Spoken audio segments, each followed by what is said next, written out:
It's the Fellowship of the Geeks Show, brought to you through the support of the following: Awesome Comics at GalaxyColledDallas.com, SciFiFX.com, and Voodoo Gingerbread Graphics. Music courtesy of FreePlayMusic.com. You can contact the Fellowship at email@thefellowshipofthegeeks.net. And now, on with the show!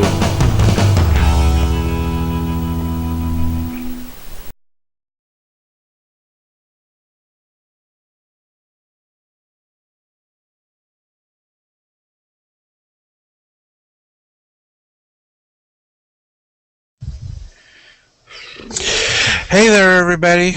Welcome to the Fellowship of the Geeks, May 21st, 2013 broadcast. I guess I'm going to have to explain why we're live. First of all, I need to apologize for no show last week. We were having difficulties with Google Plus Hangout. It wasn't my fault. This time. Yet. We had tried so many times to do a show last week, and it just did not happen. We were so frustrated trying to figure out what was going on. As you can see, Mike already fallen over. With excitement. Mm-hmm. But we are here, and we're going to have a show this week. Yay. Although we are one member short. I guess I need to go ahead and introduce myself. My name is Thomas Chick. And joining us via the Google Hangout is Mike Marlowe. Hi. And Les Webster. Aloha. James Pickering from the website A Galaxy Called Dallas will not be joining us tonight because he's attending other family-related events. It's a good thing. It's a graduation. I'll go ahead and say that much. He's a busy guy. He's a busy guy, so yeah, he'll probably be with us next week. So, how are you guys doing? Survived the weekend. Yeah, well, we'll get to that here in a little bit. Mike? Groovy. Groovy? Groovy. Okay, Bruce.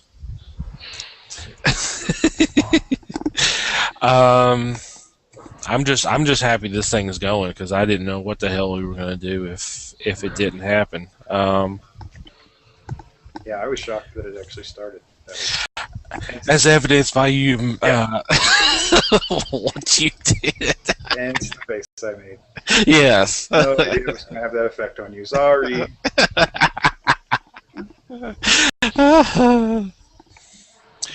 Anyway, let's go ahead and get into tonight. We're going to start off kind of going back over this weekend's events. Here locally, we had the Dallas Comic-Con. We're going to go over that a little bit, and then go over that for about 20 minutes or so, and then we will debut a new game segment called Chances Are, and we'll discuss that a little bit more here in just a little bit. So, this past weekend was Dallas Comic-Con here at the Irving Convention Center. We had the likes of Jim Stranko, John Romita Jr. Nathan Fillion was supposed to be here, but he canceled at the last minute. He was sick. Bill Shatner. Yeah, William Shatner was here one day. Actually, late Friday and then all day Saturday. Brent Spiner, Gates McFadden, LeVar Burton from The Next Generation. Natasha Henstridge from Species and John Carpenter's Ghost of Mars. She actually finally showed up, huh? No, you're thinking about Kristen Locke, and she was there. Wrong monster, right. Yeah. Wrong hot monster. Yeah. She was there. She finally showed up. She's been Yeah. canceling that show for 2 years or something. She passed by us, and Wes was like, "Isn't that her?" And I was like, "What?" Cool. So, um, Wes, why don't you go ahead and give your thoughts about how things went, and then I'll give my thoughts, and Mike can just sit there and go, y'all are crazy. That I didn't get to go. I had a good time. I enjoyed the people around us, the artists that were there, and they did have many, including Amanda Connor, Jimmy Palmiotti, Terry Moore. They had, of course, vendors everywhere, so that was nice for somebody like me. The guests they had for Q&As were interesting. We watched or attended 2 of them on Sunday back to back and thoroughly enjoyed them. They were all the guests were accommodating. Walking up and getting signed items either from the creators or from the celebrities, the motion picture celebrities, was a lot of fun. Brandon Routh was there, and I was able to get an autographed picture from him. Trying to remember the gentleman's name from Eureka. Colin Ferguson was there. And Richard Dean Anderson, MacGyver. Richard Dean Anderson, yes. So it was very, very interesting as to the cross section of people they had. They not only had science fiction, but they had a little fantasy there also. It was a little bit crowded on Saturday, but for the most part, everything moved as well as they could in the situation they had. I'm sure they got barked at by people online, but sometimes those people don't understand exactly what kind of group, what size group they have around them. So you have to understand that if anybody claimed that they had 1 million people out there, they don't know what 1 million people looks like. I just had a good time. I was able to get signatures. I was able to talk with them, talk with vendors, and it was just fun all around for me. Yeah. Unofficial numbers I heard were around 60,000 for the weekend. 58,000 of them were in front of me the whole time.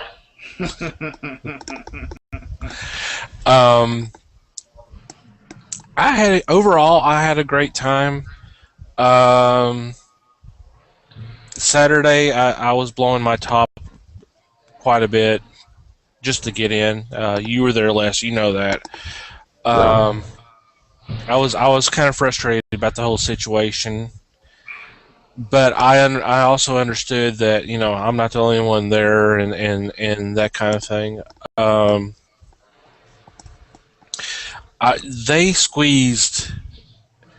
They used about every inch of that place that they possibly could. For the first time ever, they have done a secondary Q&A room. You have the main room, which seated I don't know how many people. What would you say, about 600 or so? 600, 700 maybe? Yeah, probably so. And then a smaller room which was on the 3rd floor. The big one was in the 4th, and the secondary was on 3rd, which probably hold about 300 or so. And I thought that was great. I thought it was great that they actually added a secondary Q&A room that gave other people the opportunity to have a panel and let have a chance to have people ask questions that they probably couldn't do if they, unless they actually got up to their table and asked for an autograph or a picture, that kind of thing. I thought that was great. They added a little small artist room instead of just having them out in the hall like they did previous shows, which was nice. That way, it kind of opened up because they were using them on around on the fourth floor, but they took them and put them in a room in the third floor. So they did a lot of moving around, and I really liked the layout that they did this time. I thought they did a great job with that. Like you said, the guests were great. Had a fun time talking to some of them, especially Terry Moore. He was extremely he was a nice guy, and and he really appreciated the things I had to say to him because he is one of my favorite writers right now. Or he has been for a while, not just right now, but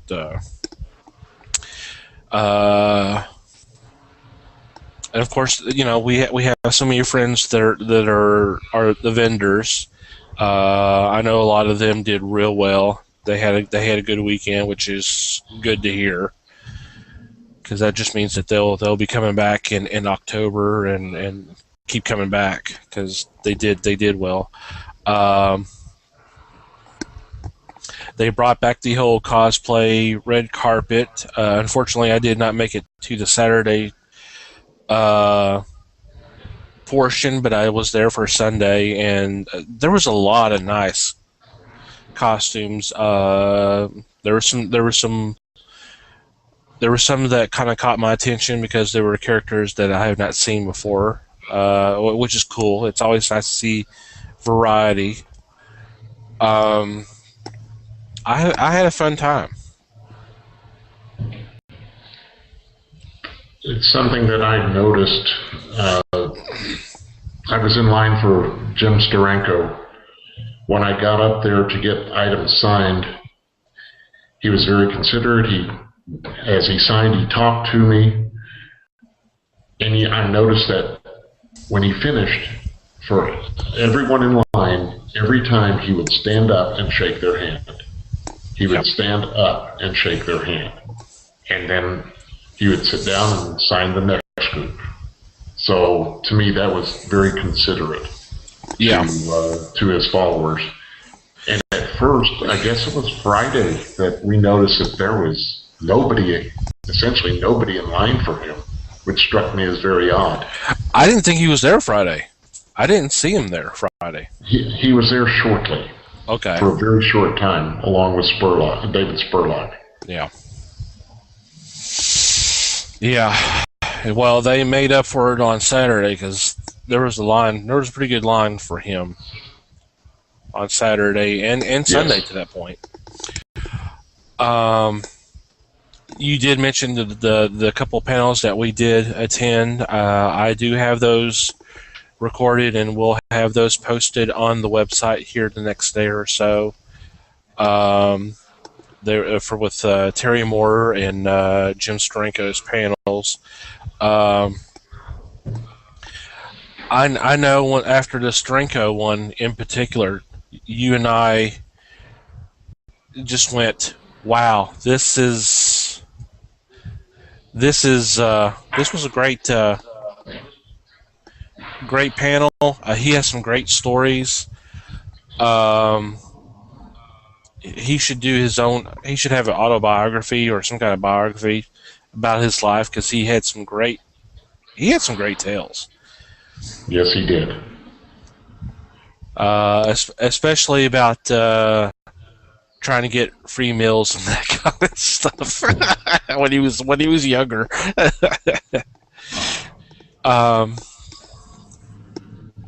And then he started off with the how you got the job to do the Incredible Hulk Annual 1 cover, which I won't go into. It's Yeah, gonna spoil it. I'm not going to spoil it. Thank you for interrupting me, saying that I was not going to go into the story to tell me not to spoil the story. Thank you. So, but Evil laugh number one. yeah. So I had a fun time, and it's going to be interesting to see what they have lined up for October, because they've already made 2 announcements. Simon Bisley, um, great artist, will be there, and then got the actor's name, but he's Napoleon Dynamite. He will be there. John Heater. Okay, thank you very much. So, I had a good time. It was interesting to talk with some of the vendors because if I recall, we talked to a couple that said that on Friday they had already made enough to pay for their tables. That's So true. that's good action for them. There's many times that they've gone through without such luck, and it makes a big difference. That's especially good for a partial day Friday, because they didn't open till 2, you said, right? It was 2 to 8 on Friday, so it was still 6 hours, and there was a nice line for Friday. It was busier than we expected for a Friday. Yeah, I wondered how all those people got off work for this. I'm sick. Yeah. So, but want to thank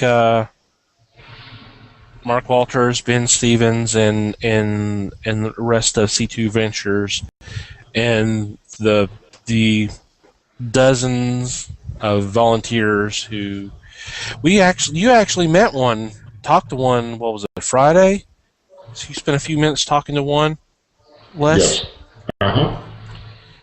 It was very interesting to get their perspective as to what was going on around them. Because some of them didn't know exactly, obviously they didn't know a lot of the artists, but they were wondering what was going on with all the celebrities. Yeah. What were you saying, Mike? I was going to say, was that as they were frog marching you out of the place or something that you got to chat with the guy? Get out of here, you! Anyway. Smart guy. Well, we did hear some complaints from some of the media members. I'm not going to go into who said what, but were... I will. You don't even know who it was, so, But, they were following the rules, yet they got jumped on by a couple of volunteers thinking they weren't obeying the guidelines, and that was not the case. But they were kind of frustrated to the point to where they may not cover this particular con anymore, and I hope not. I hope that's not the case. But And if I may, as far as the volunteer staff, I did notice a few regulars there, so that was interesting because I could take a few minutes and talk with them too, and they remembered who I was, maybe not by name, but they knew who I was by sight. Oh yeah, by sight. that guy. Yeah. Yeah. As I walked in, they all yelled "Norm," but it was nice to speak with them because they have a perspective that you want to know about too, as to what's going on around us. Well, we've heard a couple stories, not from anybody from this group, but we've heard stories of people who were handlers for some of the celebrities from years back from other cons, and it's kind of an interesting story. It's kind of interesting to hear some of those stories and what their demand, what some of the celebrities' demands are, and how their attitude is, and that kind of stuff. So, True.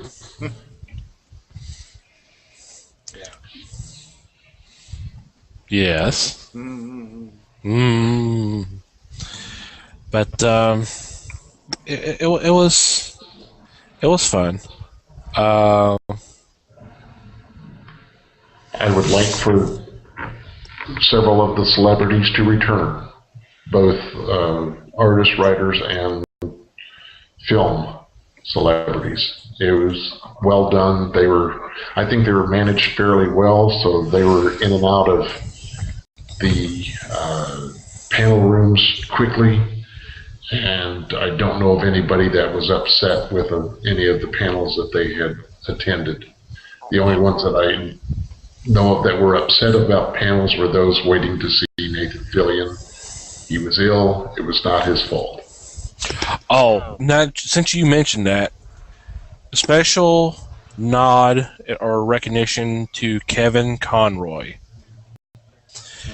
Yes. Because he decided to be a big guy and do 3 panels this weekend to help out the fact that Nathan Fillion canceled. He was supposed to do one Tuesday or Friday evening, and then that was it, outside of photo ops and doing autographs. He willingly said, yeah, I'll do one Saturday afternoon and Sunday afternoon. So kudos to him for doing that. That's well done, sir. Very good. Yeah. And the other thing that's fun is we've seen him at cons past, and he does a really good panel. Yeah. I mean, he's a really entertaining guy. And apparently we should have been to one of those panels, because I've noticed that he said something that's been hitting some of the news sites today. So Dallas Comic Con's gotten some recognition other than what would have been done locally. So. Oh, really? Yeah. Hasn't he leaked stuff before too? Yeah. Last year. Didn't he leak something at another con last year? Yeah, that was the whole thing about doing Flashpoint. Yeah. You're right. So that's another fun reason to go to his panels. Yeah, I didn't. He sometimes talks when he shouldn't, and it's fun. I didn't think about that, but yeah. Although Saturday, it was impossible for Les and I to even get up to the 3rd or 4th floors. I mean, we could have, but the lines to get to the escalators were ridiculously long. I guess we could have used the stairs outside, but we would still have to use the escalator to get to the 4th floor, because there's only outside stairs to go there's no stairwell from the 3rd to the 4th floor. So, but all in all, it was good. Yeah, had a good time. So we'll see. We'll see what happens in October. What are the dates for the October show? Let me get that real quick.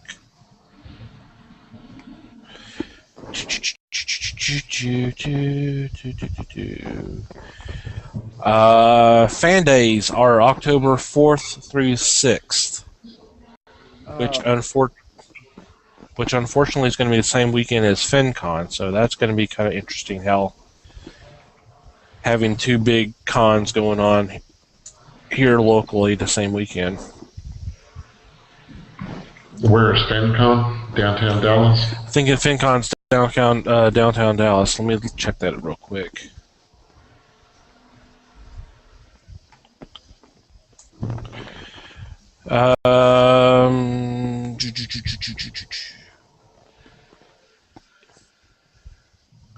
Where?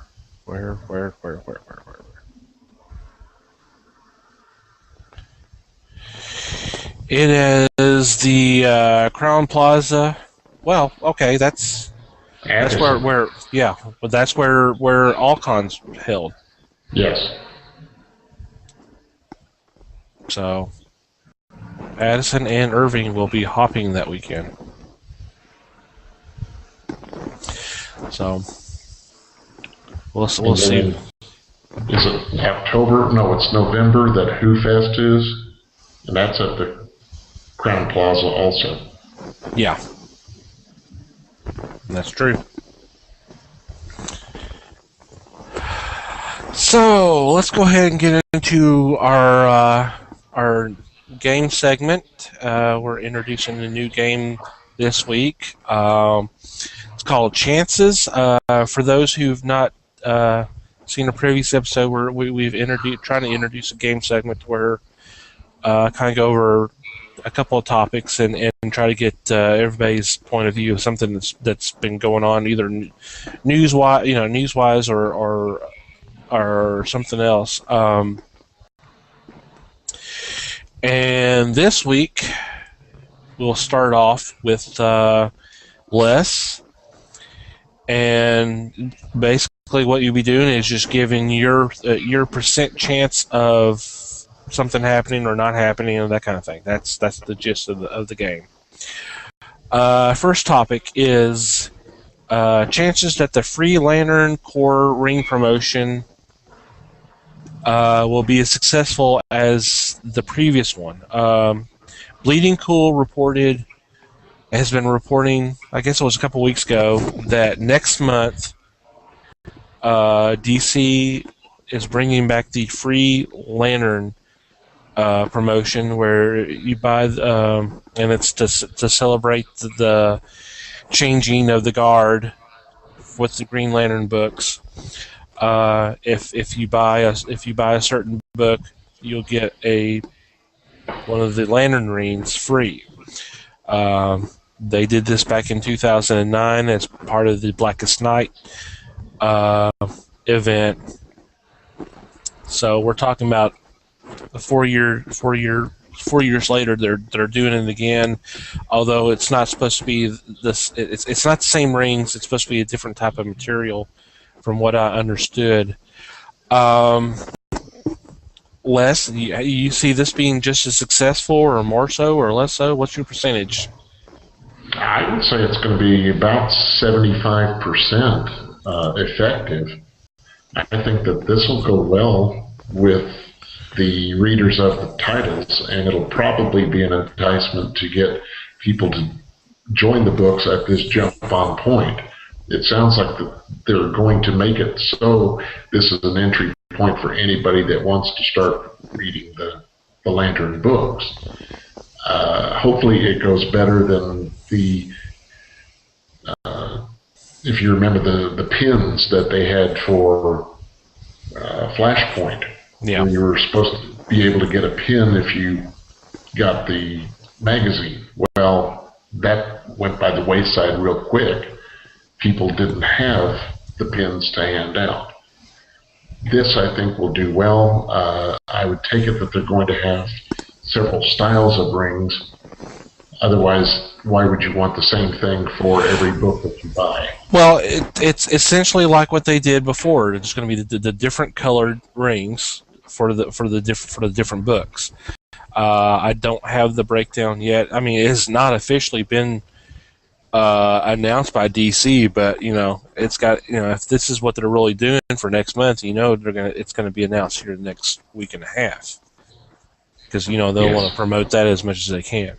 So I think it's a good idea. I think it'll bring readers in, and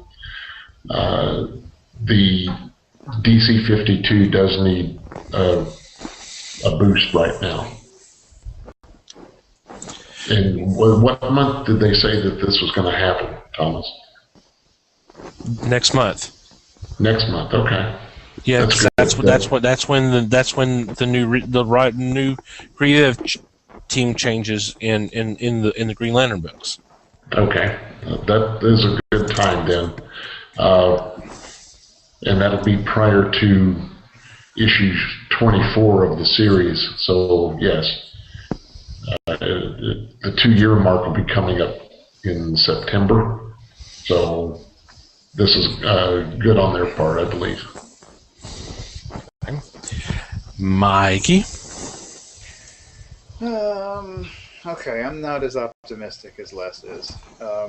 If we're gonna to stick a number on this, I'm gonna go 35. I'd Okay. say 35% chance that this is even remotely successful, much less on the scale of the first one. Honestly, this is not the first time they've done this. From what the Bleeding Cool said, it didn't sound like the rings were all that different from last time.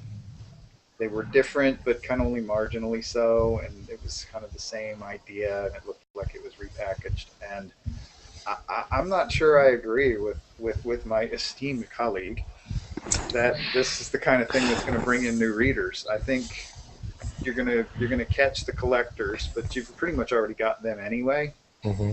And I mean, the only other people you're gonna bring in with this is like the under 10 crowd, and I don't think they're gonna stick. I don't think they're the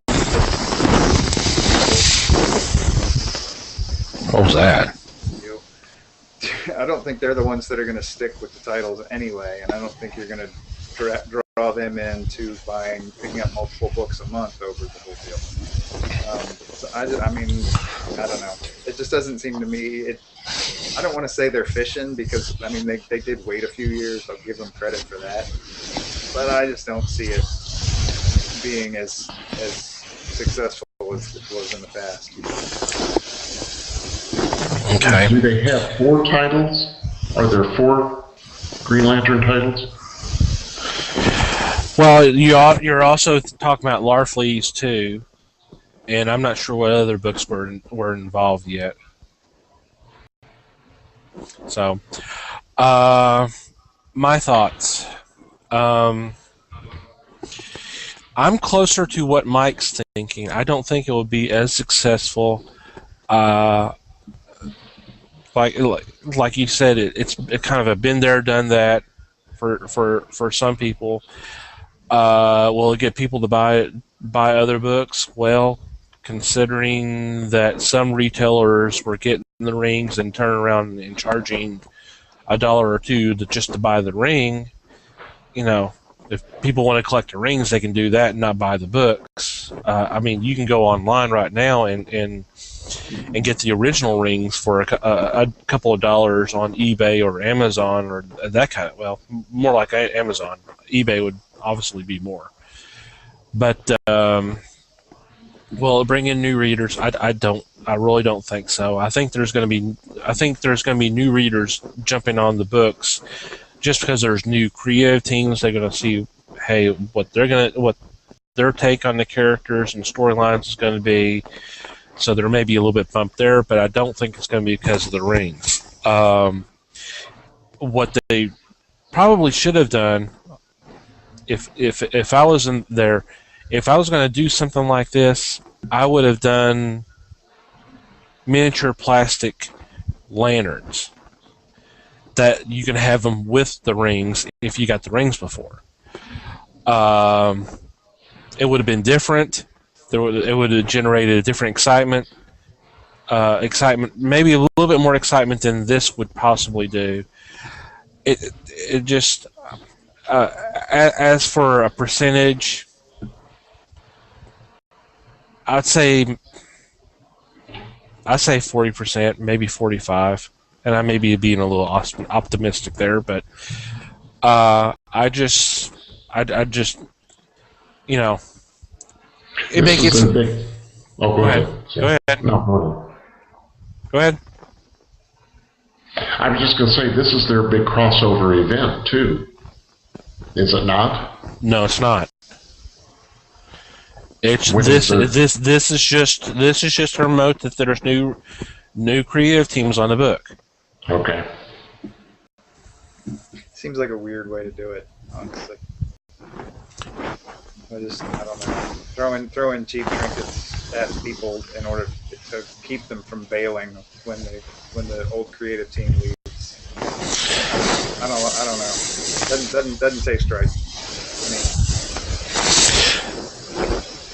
I understand what you're saying. I don't know. It does seem kind of unusual, but you know. I hope it goes well for them. I'd like to see them succeed in it. Yeah, they could put out the magazines with different covers, like they did Justice League of America just a few months back. But I'm hoping that this will generate some more interest in their titles. See, and I don't think that was all as successful as they were hoping it to be. No, it wasn't. Although it was nice to be able to buy the whole set if you wanted to. Well, yeah. So the collectors were happy about that, and then I'm sure there's some who were happy to get, hey, a cover that actually has the flag of their state there. But you know, is someone in California really going to want a cover of the Justice League that has the state flag of New York? Probably not. But anyway, I don't know. That's a topic for a different show. Yeah, yeah, we can get on that later. We actually probably talked about that back when it happened. That's probably. I wouldn't be surprised. Okay, next topic. And this starts with you, Mike. Oh boy. Chances that Miles Morales may be in Agents of S.H.I.E.L.D. When the new the latest 3-minute trailer for the new TV series Agents of S.H.I.E.L.D. came out, it showed a little bit more of the character that J. August Richards, who, if you may be familiar with him, being played Gunn on Angel. What are some of the other roles he played? But that's the tie-in, because that is a Joss Whedon property. He's a Whedon guy, so he was brought in. When the trailer came out, a lot of people, including me, originally were thinking that it's Luke Cage. But when I was trying to remember who was in one article, I believe it was from comicbook.com. I've got the link and I can put it on the website when we post the story or post the show. Started to name the character, but stopped. But when he did, it was the letter M. And that prompted some people to think that it could be Miles Morales. And if you're not familiar with the name, that is the name of the character from the Ultimate Spider-Man universe. Also, in that same article, it stated that Marvel Studios actually has the TV rights to Spider-Man, and proposed the theory that they may use the Ultimate Spider-Man in the series instead of doing Peter Parker, so there's no confusion to the movie franchise that's going on over at Sony. Now, the thinking is we'll never see him in the spider suit. He would be called Miles Morales.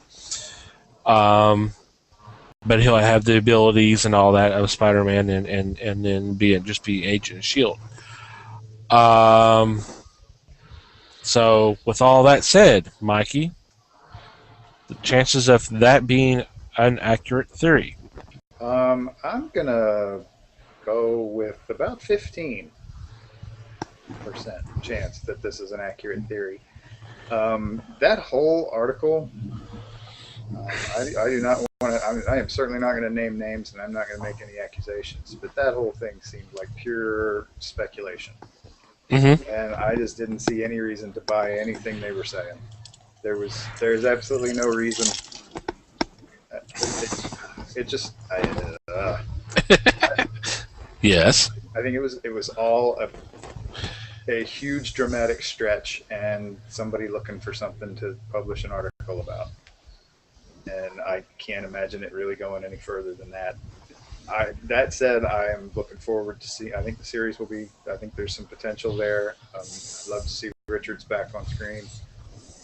It will be interesting to see what kind of character they come up with. I think that I don't think it's unreasonable to think maybe they're going to have some original characters for this show. Let's just not get too weird with our accusations and expectations for what characters are going to be there and which ones aren't. And I think it could easily blow out of proportion. Yeah. Les.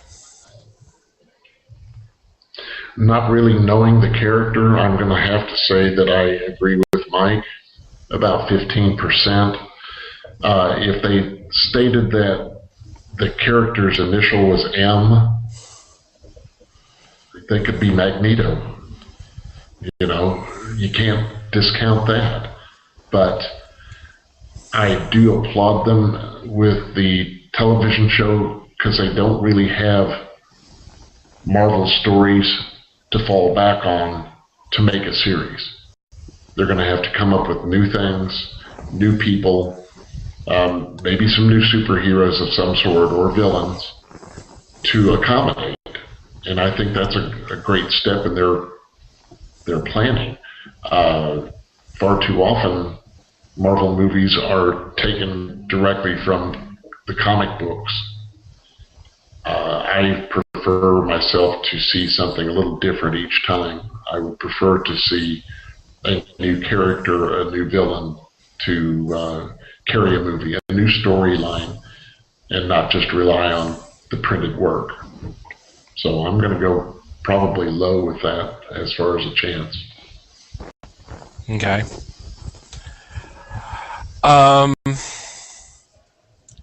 When I read this article, it kind of, I guess you could say, I was knocked over by a feather because it was something I never even thought of, even a possibility, even if it's a remote possibility.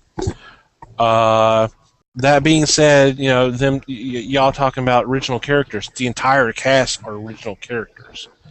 I mean, even Coulson is an original character. I mean, Coulson was created for the movies. They've now put him in the comics, and I wouldn't be surprised if they do that with the others too. Supposedly, August Richards' character is an existing character in the Marvel Universe. We don't really know all the details, and we more than likely won't until San Diego. Maybe there'll be an announcement at San Diego revealing who he is. I can see them doing that. Oh, yeah. I don't think it's Miles. It would be cool if it was, but I don't see it happening. I would put mine, I guess, around 15% as well. Well, I was going to be a little bit more pessimistic, but I'll be a little more optimistic. What the hell? I'll say 10%. I'm excited about the show. It ought to be fun.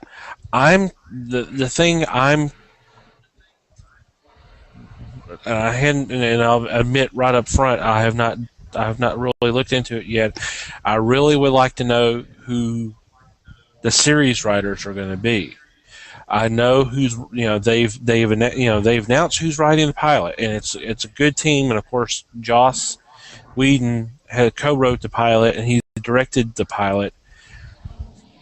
But who's staying around for the series? Is he overseeing the scripts? If that's the case, then I have high hopes for the series. If not, I'm really hoping that there's some good writers that they have hired some good writers. Otherwise, I'm afraid that this may crash and burn pretty darn quick. Even with possibly bringing in other Marvel superheroes who are not ready for prime time, meaning big screen movies or their own TV series or that kind of stuff.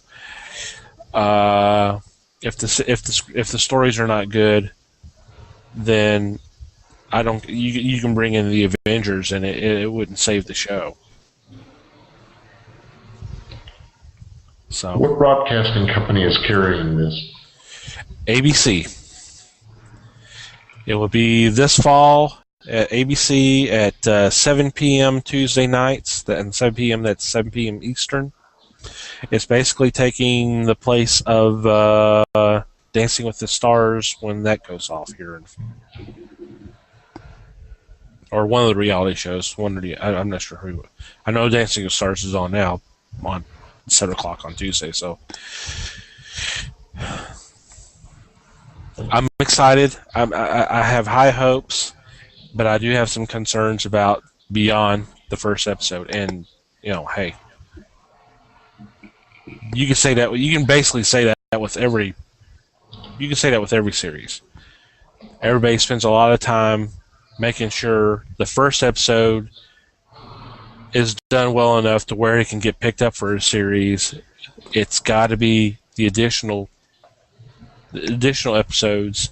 Otherwise, you lose the audience pretty darn quick. And we've seen, not necessarily with these particular genre shows, but just with any shows, if the numbers aren't there, your show can get canceled after the third episode. I don't think that's going to happen here, but they're willing to do that.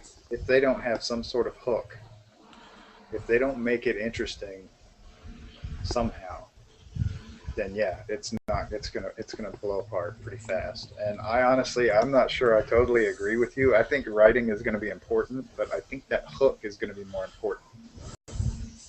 Because we've all seen shows with amazing writing get canceled after 6 episodes. True. Firefly. Yeah, but do we really want to get into the whole company that the whole network who? Let's not do that. Yeah, no, we don't need to do that. I was just throwing out the example, but Yeah, I know. Writing alone is not necessarily going to save any show. You're going to have to. I mean, you got to draw audience in the first few weeks, or it's not going to work.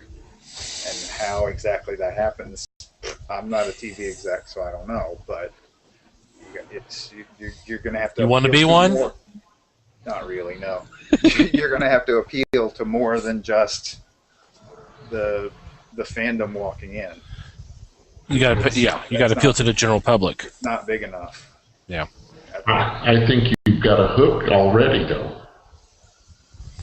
By putting it on at 7 o'clock. I'm sorry? Yeah, but you're biased. No, I'm saying I think they've already built in their hook by putting it at 7 o'clock Central, because kids are going to go, yeah, I want to see Agent of S.H.I.E.L.D. They recognize that as part of the Avengers. And I think that's what they're counting on, is the young people to take this up and champion it like they did some others. I'll agree with you that that's the smart move, putting it on as early as they can, but I don't know that I agree that's the hook. I think you're going to have to appeal to the under 12 in addition to making it available to them.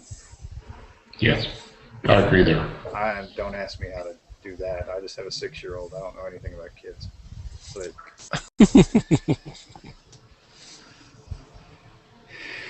yeah, if they can nail down that hook, if they can have something that makes the show interesting, at least in the short term, then that's going to make a big difference. Yeah. Regardless of who J. August Richards is playing. Okay. Alrighty. That is it for chances for this week. Our game this week. Ta-da. Did we win? No, I won. Okay. Sorry. He always wins. That's one of the joys and pleasures of being the moderator. That's right. Before we start trying to wrap things up for this week, is there anything that we might have missed that you might want to kind of talk about a little bit? I know I've got one thing, but what about y'all? I'll lead off. Go ahead. No, y'all first. No. I don't know of anything. You don't have So, anything? Okay. Mikey? no. Y'all are both still loaded with con stuff, so. Um, uh, not thinking of anything. Okay. This is the part of the show I always forget about beforehand, so I'm not prepared for it. It's terrible of me. Well, You think I pay more attention, but if we had James here, I know he would have had something. The one thing I kind of wanted to point out, it was something I had from a couple of weeks ago. I don't know if you guys saw it, but apparently, sometime last year, two guys who were Star Trek fans won on an auction the original